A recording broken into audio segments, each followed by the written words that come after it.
If we follow the standards, we can achieve the business excellence in our business model. So what are the topics today we are going to discuss? I'll tell you one by one. The first topic is, navigating today's complex environment, then the growing need for resilience, then introduction to ISO 22301 2019, then business continuity versus resilience, the relationship between the business continuity and resilience, the core elements of the business continuity, why the business continuity is essential for the business, the role of the business continuity, the key principles of ISO 22301 2019, then step-by-step roadmap for ISO 22301 2019 standards. Then there will be a Q&A session as informed by Mr. Sanu. Let's all go one by one. So first of all, navigating today's complex environment. See, if you look at the entire industry, that has been categorized into micro, small, medium, and large. These are all the types of the sectors we can say. Within these sectors, if you see, there are a lot of varieties of companies which are all having different scopes. See, many of the industries from manufacturing sector, many of the industries from service sector, but entire industry can be categorized into these two categories like manufacturing and service sector. The industries which are all falling under manufacturing or into services, they face an increasingly complex and unpredictable environment. What does it mean, increasingly complex and unpredictable environment? Understand that each and every organization is having their own business scope. With respect to the business scope, they are offering their products or services to the customers. With respect to the complexity within their business functions and the industrial society for which they are serving, naturally, there are a set of complexes. And these complexes may be in any form. It may be related to the internal environment. It may be related to the external environment.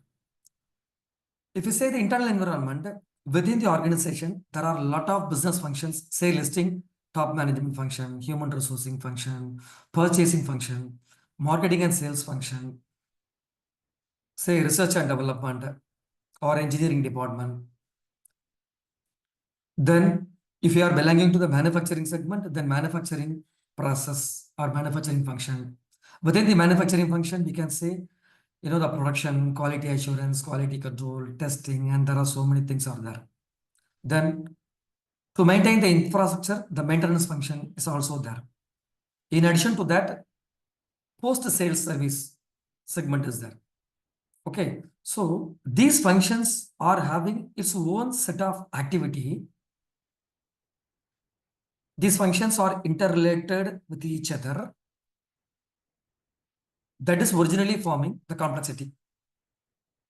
Especially when the industries are coming from high complex scopes. For example, high critical scopes. For example, healthcare sector, nuclear sector, ammunition manufacturing, and there are many other sectors out there which are having high complexes. Even the micro, small, medium, and large scale industries, they are having their own complex of functions subject to the organization's competency in handling these complexes. This is about the basic understanding on the complexes. On the other side, the environment where the organization is operated. Understand that this environment is always not stable. Here, stable in the sense, the organization will be operating with a very good high efficiency in one season. And the other season, there will not be any business. Sometimes, due to the volatile market, means changing market, due to the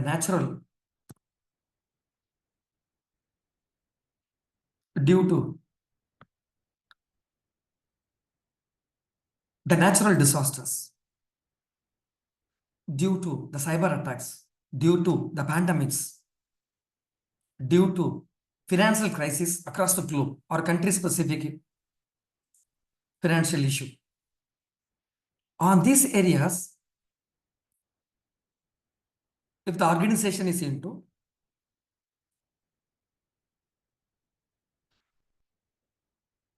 then the organization, we can say, they are into problems or they are into issues.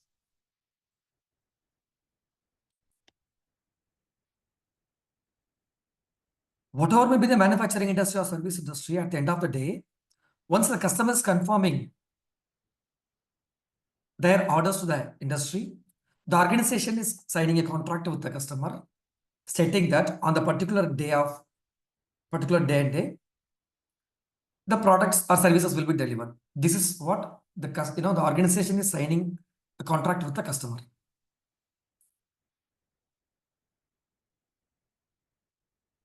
Most of the times, according to the contract, the organization will deliver its products or services. In the contract itself,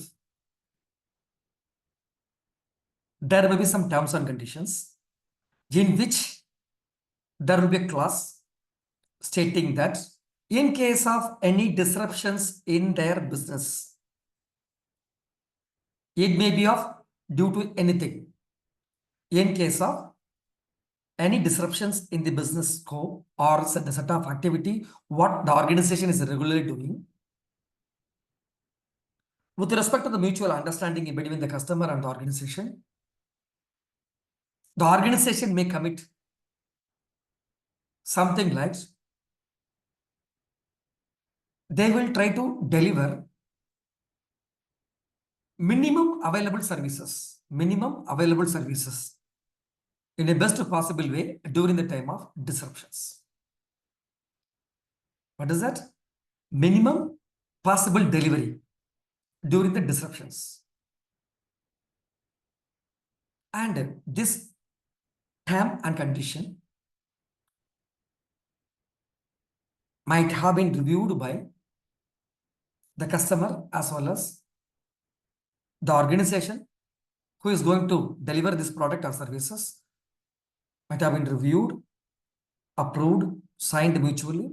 Then the activities will be executed as per the contract. When the contract is executed, due to a natural disaster like tsunami,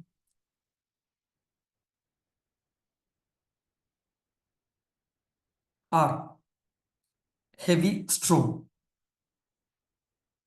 or due to heavy rain, or due to cyber attacks, or due to pandemics like COVID-19.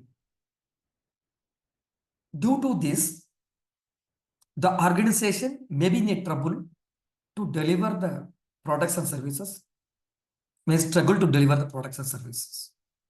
So due to these disruptions, the organization now coming across operational interruptions, due to which the organization is not able to deliver the agreed services or the agreed delivery of the products, and these operations may be related to the supply chain, marketing and sales function, production, manufacturing, inspection and testing, other quality assurance activity, research and development activity, So in these areas, there may be disruptions. And these disruptions will give a high impact to the respective operations. As a result of that, the organization may not be in a position to deliver the products and services on time as per the contract.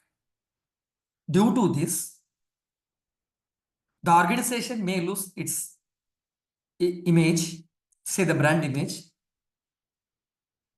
The organization may come across erosion of the customer trust. Due to the longevity of the disruptions, the organization may come across financial instability. As a result of that, overall, the stakeholders, say customers,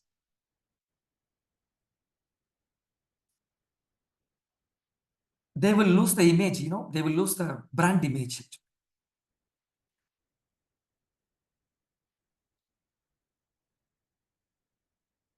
The customer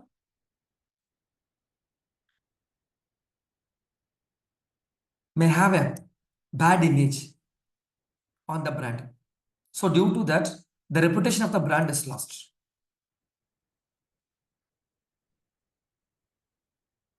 Now, in such places, the business continuity that ensures that the critical functions continue during and after a disruption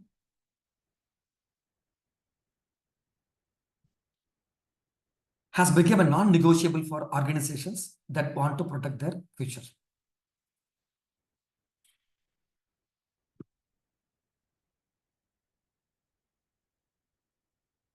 So now there is a growing need for resilience of organization. So what is called resilience? The ability of an organization to adapt, recover, and sustain operations amidst the disruptions. Whatever may be the problem, whatever may be the issues, the organization have the ability to handle that disruption and continue its services or deliver the products. It's able to, the organization is having the ability to recover from the disruptions. And the organization is having the ability to sustain the operations. That is called the resilience.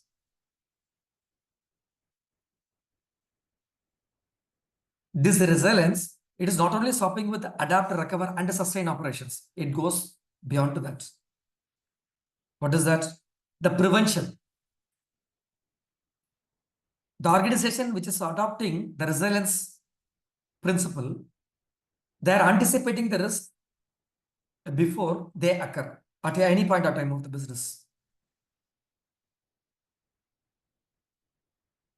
Then the preparedness. So here, the organization is having clear action plans in place in case of any disruptions. As discussed now, in case of any natural disaster, in case of any cyber attacks, in case of any pandemics. So what they have to do further, that plans they are having in their hand. And note that these plans are frequently validated by such kind of organizations. And cultural shift. So this organization embedding the risk management into the organizational practices. Whatever may be the business scope, whatever may be the activities within the scope they do, they are embedding the risk management within that. If you look at the recent, the ISO organization, developing the standards, they follow the high-level structure of documentation in which the risk management, has put into a primary place. Likewise, here the organizations are embedding the risk management into organizational practices. So whatever may be the practices the organization does, primarily they are working with the risk-based activity. They are calculating the risk, then they are executing the task accordingly. With this approach, They are anticipating the risk in advance. And as they have clearly anticipated the risk, including the intensity of the risk, they are defining the action plans. You can keep it like mitigation plans. And they are ready to face anything.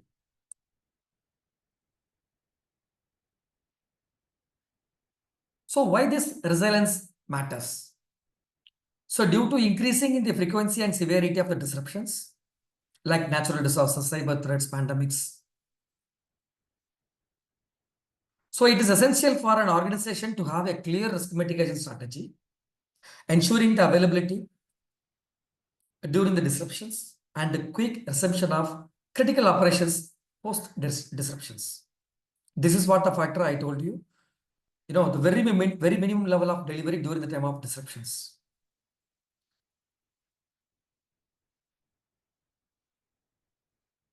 And this will help the organization to protect the reputation, financial health, and the customer trust. Hence, the resilience is not an optional one. It is the foundation of a secure, sustainable, and adaptable, organization can be built.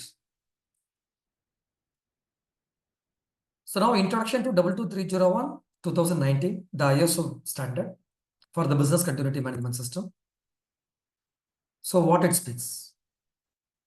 So ISO 22301 is the international standard for business continuity management system, which provides a structured approach to help organizations plan for, respond to, and recover from disruptions.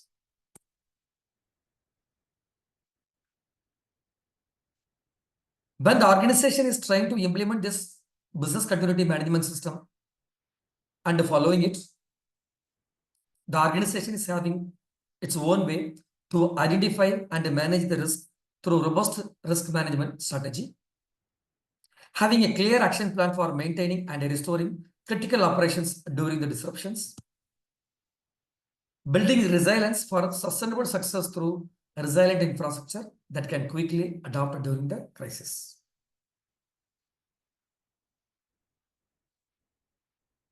Right, sir. Now, you may have you may want a clarity. What is the difference between the business continuity versus resilience? Is it same word or a different? Let's see that. So the business continuity and resilience can be differentiated by the definition, by the scope, by the approach, and the key components or the elements. Let's see one by one. So basically, the business continuity refers to the processes, the strategies, and the systems an organization implements to ensure the critical business functions continue during and after a disruptive event. It majorly focuses on the planning, the response, and the recovery to maintain the operations. So the main focus is on critical operations, critical business functions. So how to plan, how to respond, how to recover from the disruptions. The ultimate aim is to maintain the operations with the zero interruptions. That is what the ultimate aim of the business continuity. Whereas if you see the resilience, it is it is organization's inherent ability to adapt, recover, and thrive in the face of disruptions, changes, or adversities. It emphasizes prevention, adaptability, and long-term sustainability. So here in business continuity, it focuses on planning, response, and recovery to maintain the operations during the disruptions. Here, resilience emphasizes prevention, adaptability, and long-term sustainability. So the business continuity basically is short-term based, resilience is long-term based.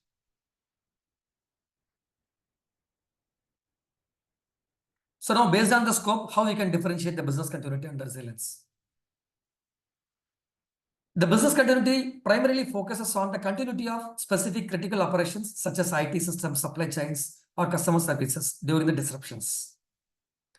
Whereas the resilience takes a broader view, encompassing the organization's overall ability to respond and adapt, covering cultural, strategic, and systematic readiness. Then the approach based, how the business continuity and resilience approaches. So the business continuity is having the reactive approach. Though it is kept ready for the execution, it will be activated during the time of the disruptions. That is what called it is reactive. It deals with the it deals with the preparedness and the mitigation to ensure the minimal disruptions. Whereas if you see the resilience, it is proactive. It includes the fostering adaptability, redundancy, and the flexibility to deal with unforeseen challenges effectively.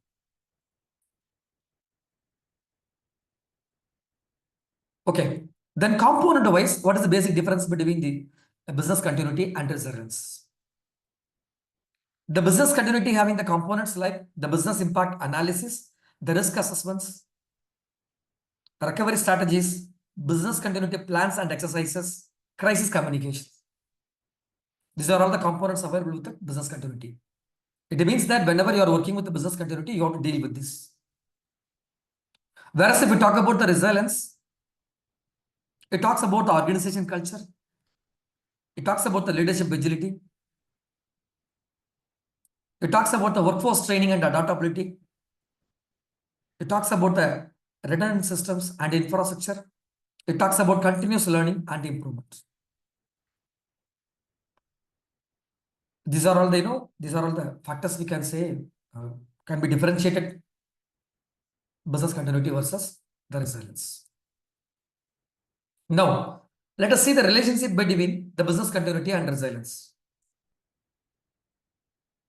See, these two concepts having set of goals, and these goals are interconnected. Let us see what it is. So with the interconnected goals, the business continuity focuses on continuity during the specific disruptions, while the resilience ensures the organization can adapt and thrive beyond the individual events. The business continuity is a subset of resilience strategies. The resilience builds on the business continuity to strengthen the organization's long-term adaptability. The next one, complementary nature. The business continuity addresses how do we keep things running during the disruption, whereas the resilience asks how can we adapt to and grow stronger after a disruption. Then integration.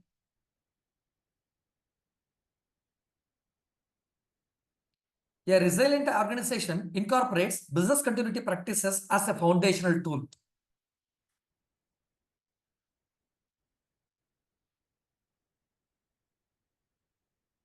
With this integration, the organization resilience ensures that the business continuity plans remain effective in a dynamic and changing conditions. Next, holistic perspective.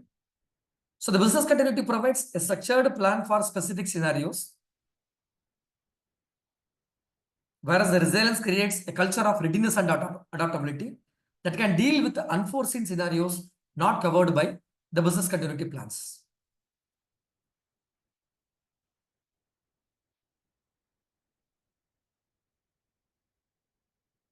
Right, sir. Now let's discuss the core elements of the business continuity. The first element is risk assessment, in which the organization is identifying the potential risk that could disrupt the organization's operations. So here the organization is trying to identify the potential risk. What is called the potential risk? It is not the risk, it is potential risk. It means that the risk which may be faced, which may be available, which may be residually available, that is called the potential risk involved in a particular function or a particular activity. So with respect to the risk assessment, the organization will try to identify the potential risk that could disrupt that organization's operations. It may be of anything. It may be of sales operations, it may be marketing operations, it may be raw material purchase operations, or it may be the entire supply chain operations. Okay.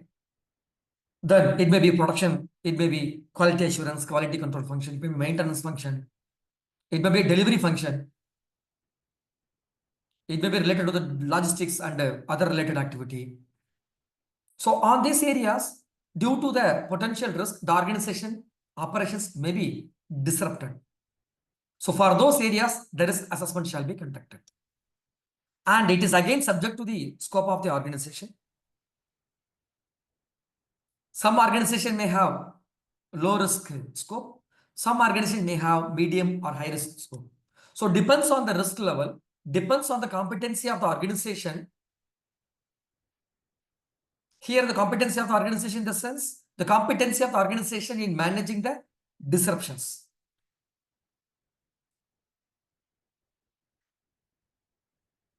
They will try to identify the potential risk. Then the business impact analysis. Here, the organization is understanding the effect of those disruptions on the organization and prioritizing the critical functions. Here it talks about the business impact analysis. Understand that the organization is working on the area wherein if the operations are disrupted, for example, if the marketing or sales function is disrupted, what may happen? What kind of impact the organization may come across? What kind of effects due to these two other functions? So all these kind of factors, all these kind of areas will be analyzed in the business impact analysis. Then the recovery strategy.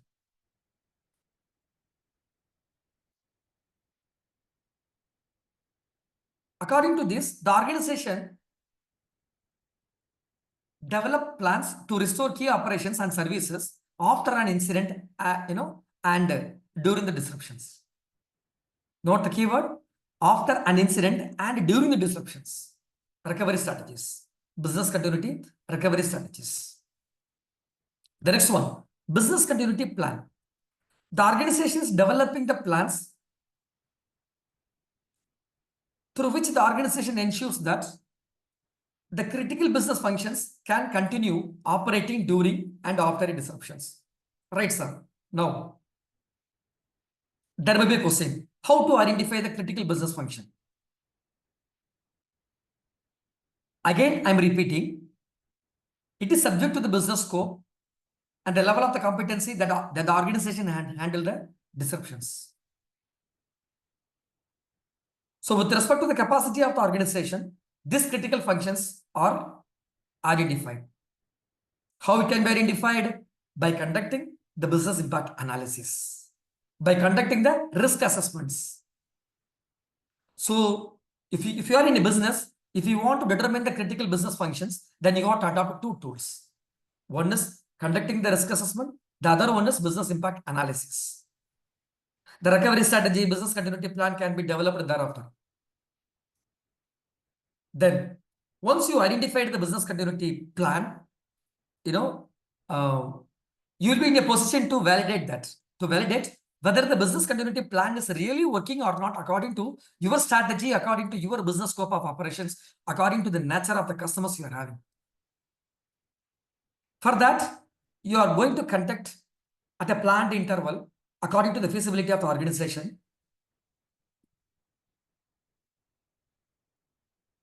Frequent, the testing and exercises shall be conducted. This testing and exercises shall be conducted on what area? The business continuity plan area. For that, with respect to the critical business functions, note the word, with respect to the critical business functions,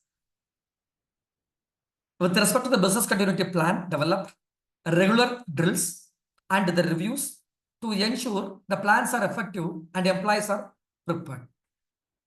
Simply saying, the people are practiced for the identification of critical business functions, and based on that, to understand the business continuity plan, then they will be in a position to test the plans at the planned interval with respect to the organization feasibility, so that the organization as a whole entity, they will be aware about what is their efficiency, what is the efficiency of the, their business continuity strategies, the business continuity plan fitness suitable to their operations. Okay, what kind of corrective actions will be taken? Everything they will be learning. Coming to the crisis communication then. In business continuity, one of the important area is crisis communication. So during the crisis, how the organization is communicating, you know, the outcome of, the event, how they are handling the event, how they are handling the disruptions, how they are managing it, how they are delivering it, what are the supports they want from the stakeholders. Everything will be, communicated to the public through medias, or sometimes the organization may have their own, media setup, communication setup.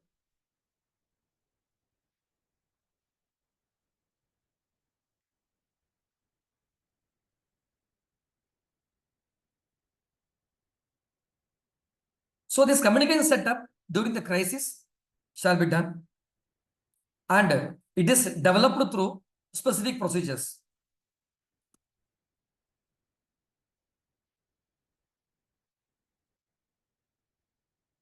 Right, sir. Now, why is business continuity essential for organizations of all sizes? Why? Because of unpredictable risks that are keep on increasing.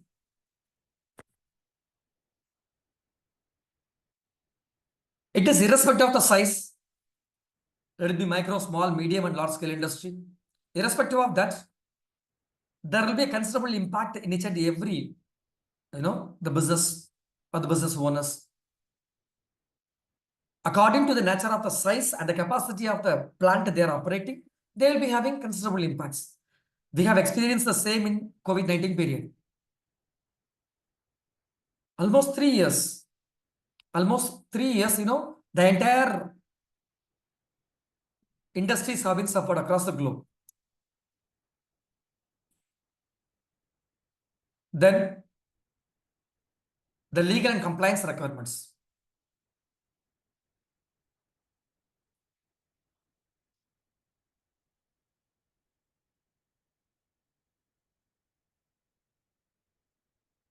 So now, the role of the business continuity in safeguarding an organization.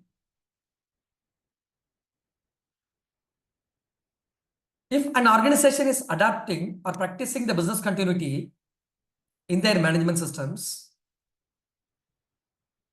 their operations will be safeguarded.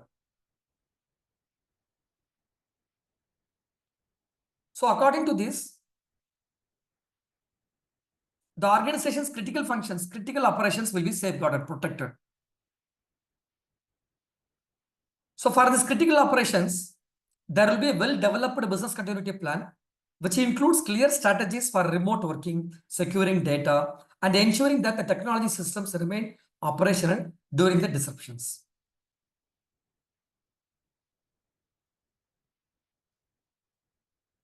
Let us have an example. During the COVID-19 pandemic, organizations with a robust business continuity plan were able to quickly pivot to the remote work, ensuring minimal disruption to daily operations and continuing business activity without a significant downtime. I would like to share here one good example. Let us take our KBS Certification Services Limited.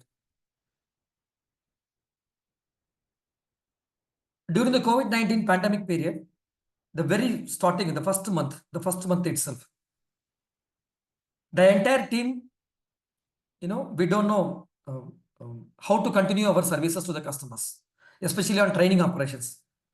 I would like to cover the training operations here, okay? So our boss, our director, Mr. Kaushal Goyal,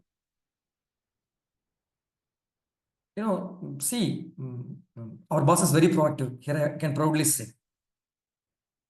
What he has done, before the COVID-19 period, lockdown starts, our boss, or we don't know about that actually that time. Our boss has already started working on developing some, learning management system. And the moment starts, the COVID-19, the pandemic, the lockdown starts, we were not able to move here and there. No people move here and there from, even you cannot move from one, home to the outside sun. In the tough period, we were the first body, not my point. We were the first, the approved training partner from CQI IRCA. We started delivering the training through virtual lead training. CQI has immediately reviewed our request. They have approved it. So we can say that, we can succeed at that moment with our director proactive approach. We feel proud about that. This is one example. Likewise, there may be many other industry segments who might have prepared themselves to handle these disruptions.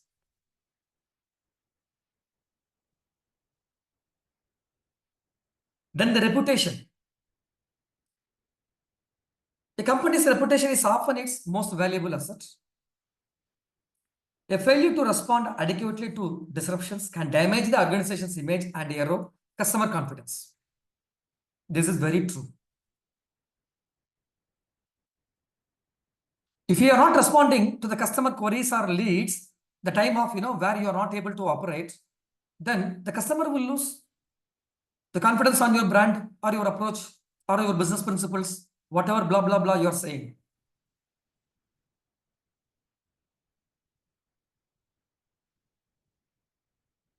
So by having a business continuity plan, the organizations demonstrate their commitment to providing reliable, uninterrupted service, thus reinforcing their reputation as a resilient and dependable. Now for this, let's have an example. Assume a healthcare sector in which a hospital that continues to operate smoothly during a natural disaster without compromising patient care, which builds trust with the patients and the community. In the contrast, the breakdown in the operations, it may be in pharmacies, it may be in pharmacy, it may be in, oxygen cylinder supply, it may be due to, it may be ICU operations, intensive care unit operations, it may be operation theaters, it may be of anything related to the healthcare that could lead to criticism and loss of trust.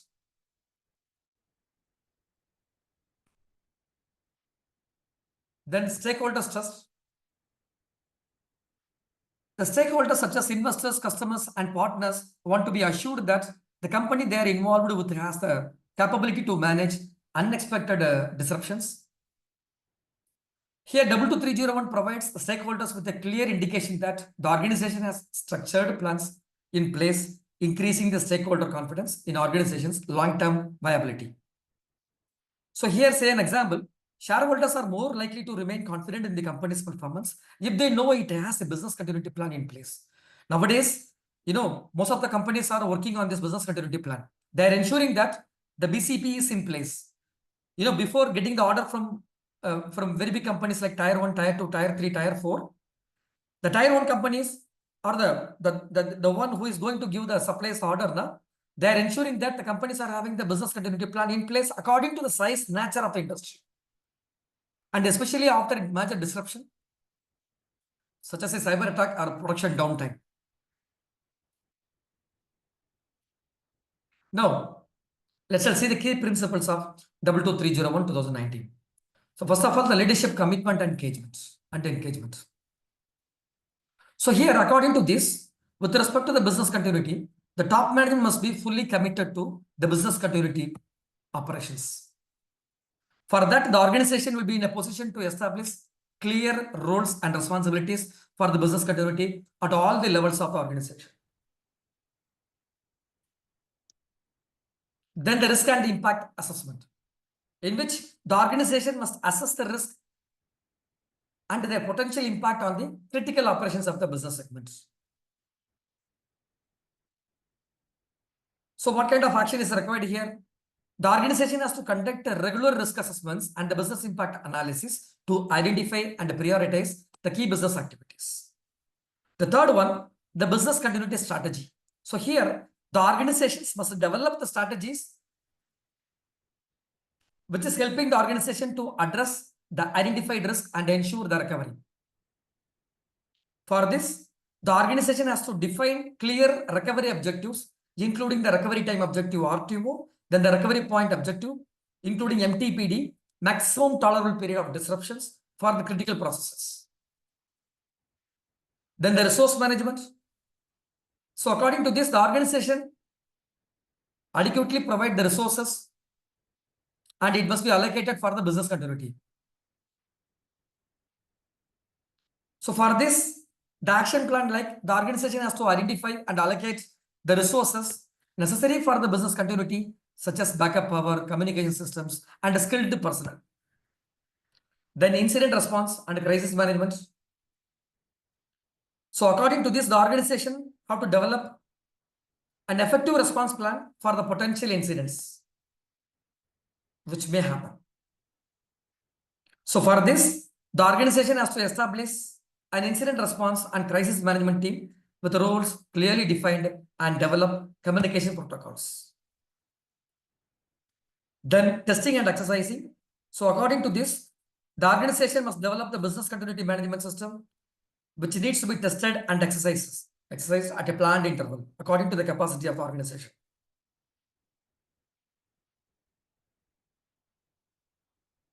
For this, the organization shall have regular scheduled drills, tabletop exercises, and simulations to test the business continuity management system, and it has to ensure its effectiveness. Then the continuous improvement. Whatever may be the systems already established, implemented, maintained, shall be focused on continual improvement.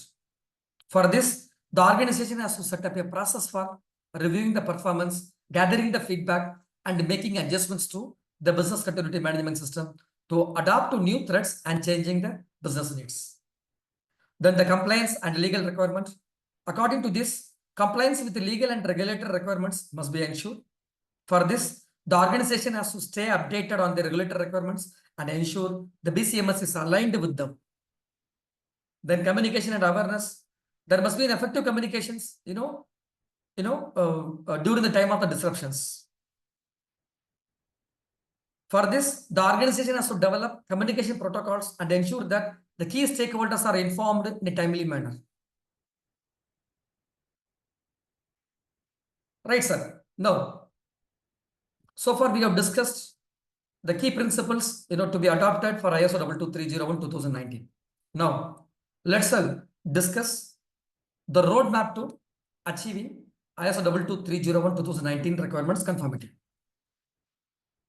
There are many steps. Let us discuss one by one. First of all, the entire team has to be prepared.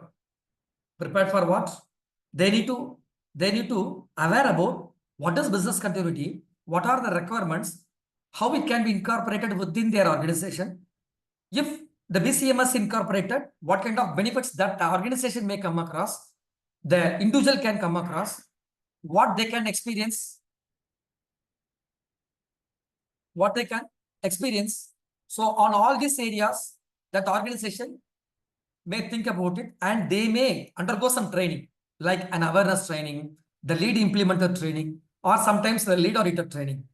So it depends on the capacity of the organization. They may go for this kind of trainings. Then step 2, secure management commitment. So for this, to achieve this ISO 22301-2019 system requirements conformity, the organization first, the top management first commit themselves. They need to love this commitment. They need to, follow this commitment sincerely. They need to show their accountability in achieving these requirements. Then step 3, understanding the 22301-2019 requirements. If you refer ISO 22301 standards, there are requirements from class number 1 to 10. Out of that, class number 4 talks about the context. Class number 5 talks about leadership. Class number 6 talks about the planning. Class number 7 talks about the support function. Class number 8 talks about the operations. Here, operations is business continuity operations. Class number 9, performance evaluation of the business continuity management system. Then class number 10, improvement. So, each and every classes, there are set of requirements to be followed to meet the requirements of this 22301. And the entire team, including the top management, shall understand about this requirement. Then they can go for working with this standards. Then step 4, you have to appoint a business continuity team. Yes, after understanding all these requirements and undergoing set of lead implementer or the awareness training or the lead auditor training, the top management has to form a business continuity team. And this business continuity team shall be well defined for the respective roles involved. Say, if there is a business continuity manager, for the particular role, the responsibility and authority, including the accountability, can be assigned. This is not only for the business continuity manager, whoever may be the member of the business continuity team, they need to be assigned for that. They need to aware about that, and they need to perform their activity according to the boundary that has been defined for them. Then step 5, define the scope and objectives. Say, when you are working with the business continuity management system, I know that some of the clients, you are all here sitting as a delegates, you are working on the business continuity management system, we are aware about it. So the primary task is here now, you have to focus on the scope. What kind of business you are into, what kind of scope you are performing to the society. Okay. And who are all your customers, what are their expectations, then accordingly you have to define the scope and the objectives. So for the defined scope and objectives, with the business continuity team support, with understanding on the standards requirement, you have to conduct a business impact analysis. You have to conduct a business impact analysis. So once you conduct a business impact analysis, you will come to know what are the areas coming under the critical operations among the other operations. You have to conduct a risk assessment on the critical operations. See, in general, all the organizations, will try to perform a risk assessment and opportunity assessment in all the areas of the management system. Here the requirement is, after the business impact analysis, you will come to know the business continuity critical areas, critical operations. For those areas, you have to conduct a risk assessment, to know that what kind of risk the organization is, the organization may face, and what kind of, the business impact they may experience if really it is happening. Based on this impact analysis and the risk assessment, the organization may develop a business continuity strategy. So, by adopting which strategy, the organization may execute the business continuity plans and all. Then they need to develop and document the business continuity management system according to the strategy.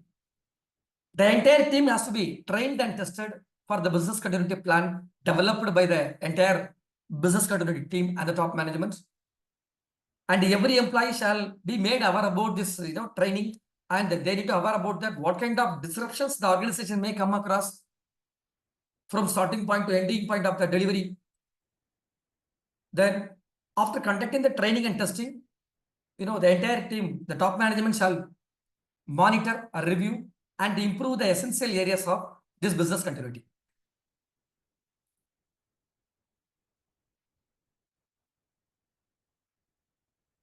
So with this, the entire business continuity related, the requirements, the basic understandings have been shared with you all. So I would like to thank everyone for sharing this opportunity, including our KBS team, to deliver this session. Thank you so much. So now, we would like to hear from you. If you're having any doubts or clarifications, say it's a Q&A session. We are here. Kindly note that for some of the small issues, we can resolve it here. Sometimes, if you are coming out with the area which needs need very clarity, you may send an official email to our team.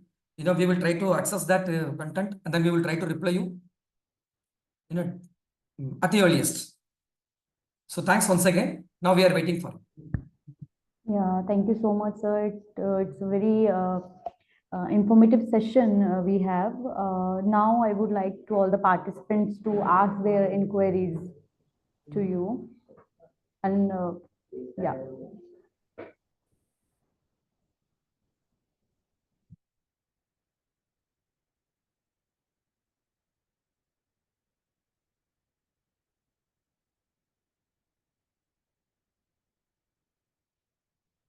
You can send your queries to our email ID also. That will be also encouraged. We value your, the query.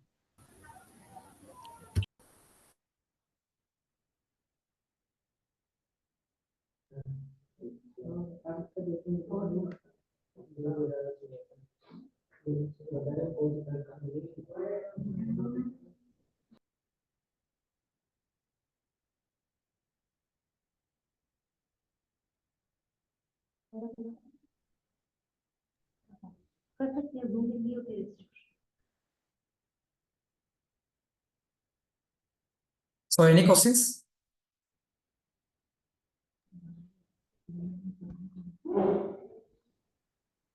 although I have dropped my email ID and my WhatsApp number in the chat box.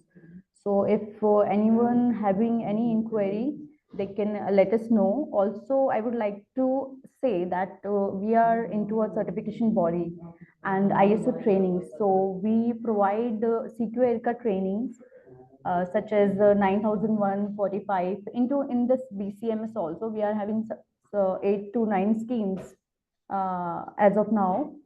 So if anybody are interested to join our any training program, they can connect to us. Yeah, and also our website link we are going to share with all with this webinar recorded session link to with the participants of all these sessions. So yeah, thank you everyone. Thank you, sir, Yeah, for thank you, Anu. having this session with us. Yeah, thank you. Thank you all. Thank you.